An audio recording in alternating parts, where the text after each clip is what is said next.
Hello, I'm Kristen Dailey, the Executive Director of Global Washington, and I'm joined here today by Fatema Sumar, who's the Vice President of Global Programs at Oxfam America. We're so glad you're here with us today in Seattle. Thank you for making the trip here. Today we want to focus on the mass migration and global refugee crisis. So we've heard that there's 68.5 million people who are displaced currently, and about 50% of those are women and children. Can you tell us more first about the crisis going on? Why is this happening in such rates that are greater than after World War II? Right. So Kristen, it's great to be here in Seattle with Global Washington. Thanks so much for having us on from Oxfam America. You know, when we think about the world today and we think about some of the most historic rates of mass migration, we know that it's being largely fueled by conflict, violence, and persecution, right? So as you rightly said, we have a situation today where 68.5 million people are being displaced from their homes, right? And when you look at what's breaking that down, what's driving that? Who are these people? Right. Where are they coming from, right? We know we have over 42 million people in the world who are internally displaced. And they're just trying to survive in their countries of origin, but away from their homes. We know we have over 23 million people who are refugees, right? And so they've been forcibly removed in many cases from their homes, or they've had to flee just to stay alive, right? And we know we have more than 3 million people today just seeking asylum, right? Including here in the United States and what you see on our southern border. People who are desperately just trying to survive, right? People who are saying, we have nothing left if we stay at home, and either we, our children, or our other family members are going to be killed, and we've got to leave, right? So that's the situation we're seeing today. We're seeing it play out in historic rates and numbers. And we're seeing it take place against a backdrop of a lack of global leadership and leaders absconding their basic responsibilities and rights to uphold human rights. Can you explain a little bit more about those designations between refugees, internally displaced peoples? What is the designation of refugee in particular? So it's easy sometimes to confuse the two, especially when we're thinking about numbers at this scale. So typically when we say IDPs, internally displaced people, we're talking about people that have fled from their homes but are within their country of origin, right? So they may have fled South Sudan, for instance, and had to leave their homes, but they're still in camps or in other shelters within South Sudan. And you're seeing that in Syria, for instance, take place, where they may have to flee and they'll go and seek safety in Aleppo or in other areas. When we talk about refugees, we're talking about people that have really had to leave their country of origin, right? And so you see refugees from Syria in Jordan. You see refugees from Syria in Turkey or in Greece, Macedonia, or in Italy. And when we see asylum seekers, those are people that are making legal rights, claiming their legal rights for protection to another government. Okay, no, good, that's helpful. So it's fleeing the violence and the conflict in particular. Can you tell us more, that 50% of those displaced are women and young girls. Can you tell us their situation? Because I imagine they're a little more vulnerable than others. So let's talk about Bangladesh for a moment, right? So you've had, over the last few years, over 700,000 stateless Rohingya Muslims fleed Myanmar. And they have mostly been going to Bangladesh, neighboring Bangladesh and Cox's Bazar, right? We know in that situation, and just for context here, you know, Bangladesh now hosts the world's largest refugee camps, right? We know, I don't think people know that very much. We know Syria is the driver of the world's largest refugee crisis. Yeah. And we know Yemen is now the world's largest humanitarian crisis, right? Yeah. So we're seeing this play out on a mass scale in these different areas, but they're all interconnected in terms of what's driving these, right? In many cases, like in Bangladesh, women and girls account for more than 50% of the refugee population, right? Yeah. And many times women now are heads of households because the men have been killed or they've disappeared or other acts of violence have occurred, right? So women are playing a disproportionate role in having to care for families, having to make sure their children, but not just their children, their aging parents or other family members are safe and accounted for. And so we're seeing that play out with IDPs, we're seeing that play out in refugee camps. And we're seeing that play out just at home, even in communities that stay, either because they have to stay, they don't have a choice to flee, or they choose to stay and they choose to make a stand and fight. And so we know that women are, there's a disproportionate burden being placed on them. We also know that women and girls in situations where they are fleeing often then face higher rates of gang-based violence, gender-based violence. We've done surveys in Cox's Bazar in Bangladesh as an example, where we know they don't feel safe going to the bathroom, using the toilets, because they could be assaulted. And so when we think about interventions that can help, right, we often think about basic hygiene, sanitation, we think about food, we think about shelter. But we also need to think about what are the very basic conditions that can keep them safe, even once they have fled, right? So that they don't keep facing additional trauma, and their kids don't face that additional trauma. Right. And so those are the interventions that we're also trying to address and design in the work Oxfam and many others are doing, to make sure that once these communities, many times who are often very traumatized, that we don't further traumatize them in terms of the situations that they're facing. Yeah, tell us more about Oxfam's work in this area, both either through examples in specific regions or on the ground, or globally working with government leaders.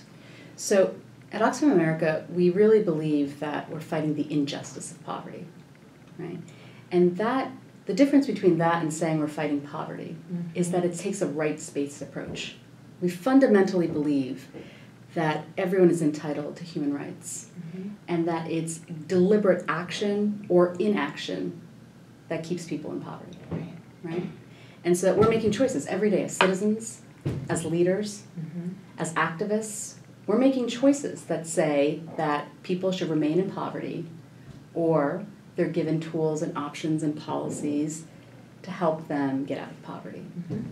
And so when we think about that, we have a very holistic cycle of the different types of intervention points, because we want to really look at the entire cycle. And so at Oxfam, we are on the ground. We're often first on the ground in large humanitarian disasters, right? And we will provide particularly in areas of water, sanitation, health, and hygiene. We will be in places like Cox's Bazar in Bangladesh, helping out in South Sudan in camps where we're working with over 500,000 people in camps in South Sudan. We're working with hundreds of thousands in Italy, Greece, Macedonia, Turkey for refugees fleeing the Syria conflict. We're working with communities in Yemen and communities all across the world to provide basic humanitarian relief. As an example, when you saw the migrant caravans forming this past fall from Honduras and other places in Central America, our partners in Oxfam Guatemala were some of the first responders on the ground on the Mexico-Guatemala border to help those fleeing with basic hygiene and sanitation, right? But we also know that that immediate point of intervention is not enough, right? So those are the basic responses for humanitarian response. But then what? What comes next, right? So we work on long-term programming and development. And we work in communities with local partners, listening to them about what are the choices and policies and resources that they need in order to strengthen communities.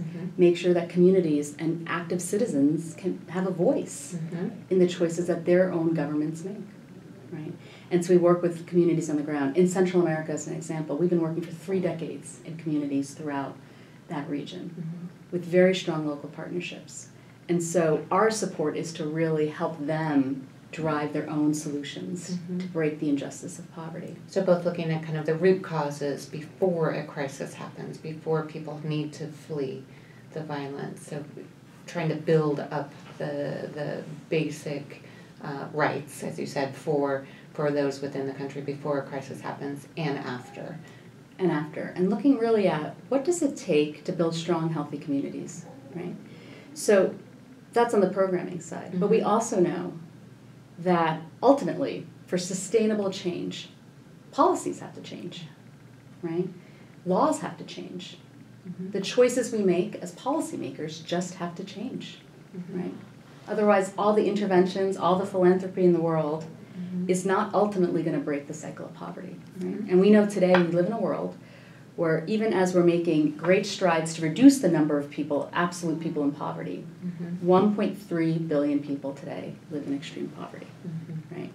So we work to bring and connect local women, local community leaders to their national leaders. Mm-hmm. We connect them to the global leadership. We bring them to Washington, D.C., Mm-hmm. where we can bring women from Yemen, for instance, and meet our congressmen and women, Mm-hmm. and our policymakers. And they can hear directly from folks in Yemen, in Sudan, in Myanmar, Mm-hmm. on what is going on and what choices they have to help make the situation better. So it's understanding also that we have a role to play on policies, on looking at what does it take to be advocates, to run campaigns that hold the powerful accountable, whether that's government officials or that's companies, Yeah. right? Because we know how interconnected the global cycle of poverty really is, and there are Mhm. fundamental choices that governments, businesses, and citizens are making. Mm-hmm. And so that's the cycle that we're really trying to. That's really powerful. And do you have any specific suggestions or recommendations right now for what either the U.S. government or the international community should be doing? Yeah. So, you know, I came to this field actually from a foreign policy lens and background. And in my studies, in my work with the State Department, in the Senate, the Millennium Challenge Corporation, and other places before coming to Oxfam America, I was always struck because our social compact, our social contract, right, is Mm-hmm. one where we believe fundamentally across the world that individuals are entitled to human rights. That is a basic social contract Yeah. that we have today in 2019. And in fact, for decades now, our national laws, our local laws, and our global system of order has been based on that social contract. Mm-hmm. That individuals have human rights and states are the guarantors of those rights, right? Mm-hmm. And that goes all the way back to the Universal Declaration of Human Rights. Mm-hmm. And what you're seeing today is that very premise is under assault. That relationship between individuals and states, as states being the guarantors of those rights, Mm-hmm. are under assault. Mm-hmm. And you're not just seeing that in traditionally authoritarian regimes anymore, right? Mm-hmm. The way we have been for many years. And that's certainly happening. But you're also seeing that in liberal democracies, Mm-hmm. where that is being threatened and those rights are now being taken for granted, Mm-hmm. right? And you're seeing that happening here in the United States. You're seeing that happen in Europe. You're seeing that happen for sure in Brazil and Venezuela and other parts of Latin America and throughout Asia Mm-hmm. and other parts of the Middle East.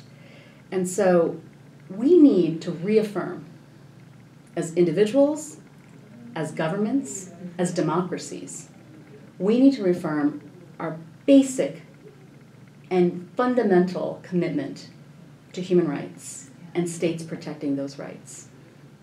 And I think what you're seeing today, Kristen, is that when democracies take that for granted, when communities take that for granted, Mm-hmm. it's very easy to manipulate the system. And it's easy to champion the rights of the elite, the wealthy, the corrupt, over those of the poor, right? Because they're voiceless, Right. often. And they're not the ones to be able to champion that. So there are a couple of principles I would put on the table here in terms of concrete actions. Mm-hmm. First is a recommitment to looking at the fundamental drivers of conflict, violence, and persecution, Mm-hmm. right? Mm-hmm.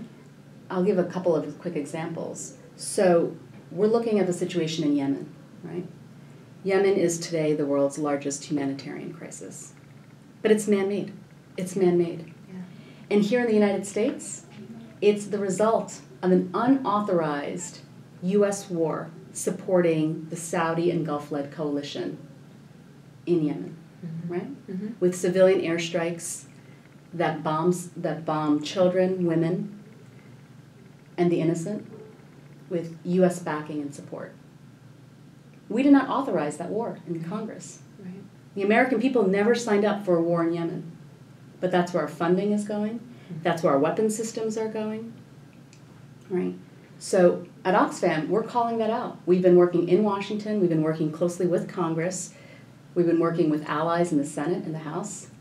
You saw in December, in 2018 December, an extraordinary measure where the Senate passed legislation basically saying that they did not support the War Powers Act to be used this way in Yemen, right? Mm-hmm. The House just reintroduced that in the new Congress.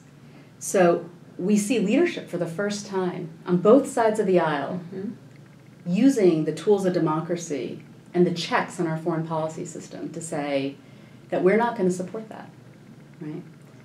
We're seeing in Syria renewed efforts now, and looking at what are those drivers in Syria, what is U.S. action in Syria specifically, where we need to be calling that out. And so we're calling that out with policymakers in Washington, in Brussels, and elsewhere. And globally in the system. So I would say that it's a recommitment first to our fundamental basic human rights. It's a recognition that liberal democracies, including right here at home in the United States, need to reaffirm those principles of human rights, both for U.S. citizens, but also for all of those around the world who rely on U.S. leadership on human rights, right? Including the basic rights to protect asylum seekers, which is what we're seeing currently taking place on the southern border with Mexico as they come in. Right, so a lot of this, the social contract you're talking about that's being broken down throughout the globe, it makes these areas much more vulnerable to any kind of economic crisis or natural disaster. And so you talked about renewing the social contract and having organizations help with that, and then a U.S. role in really promoting those basic tenets and having kind of a stronger role of U.S. leadership in preventing these crises and looking at the root causes. And, Kristen, let me offer a concrete way to do that. And what we see at Oxfam and with our partners all around is that it's local civil society organizations. It's local partners. Yeah. It's local women. You mean local organizations on the ground, Yemen, in Syria, on the ground, in Guatemala, in El Salvador, in Yemen, in Syria, in Bangladesh, in so many places, in South Sudan. They know the drivers of their own conflict, but they also know the solutions to peace. They know the solutions to economic growth, right? If they're given voices, if they're given choices, if they're given a vote and a space to be at the table, right? They know what it takes to move the ball forward. But what we're seeing today taking place is a shrinking space for civil society, right? All around the world. You're seeing that here in the United States with journalists under attack. You're seeing that take place all around the world with NGO leaders being threatened, being imprisoned, being jailed, in some cases tortured or killed, right? You're seeing other activists who are now being singled out by their governments for taking a stand or a voice, calling out corruption or calling out other actions. And so on a global order today, we have a fundamental threat against civil society and those very voices that actually are the underpinnings of our democracy, right here in the United States and all around the world. And so doubling down, I would say, on our commitment, right, as a community within international development, but as a community of democracies all around the world, to say that we are going to double down on our commitment to protect, uphold, and champion civil society is also a fundamental premise that I think we know at Oxfam not only works, but is essential in order to keep our democracies as strong as they are. So for those of us in the United States, just individuals that might not have direct influence on a policy level as an elected official might, how can an individual citizen support this movement? So we have this campaign right now, and I urge all of those who want to learn more and get involved. It's called 100%. Join the 100%. And it's this idea that 1% of us is not going to get this done, right? 1% of our elected officials, 1% of our donors, 1% of our supporters, 1% of our activists, they're not going to get this done, right? It's going to take all of us, the 100%, to be human and to get this done. And so we have a campaign at Oxfam America on our website, on our social media, that has concrete steps that people can take to join the 100%.